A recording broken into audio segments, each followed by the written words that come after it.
As soon as I saw this, I knew it was so clever I had to grab it.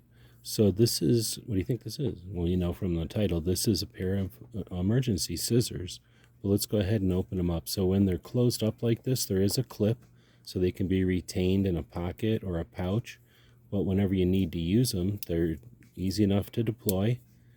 Click them into place, and now you've got a standard set of emergency shears. If you need to, you can still use the clip. As you can see, very sturdy set of emergency shears with serrations, a centimeter ruler on the one side, and very thick blade. There's a couple of other nice features.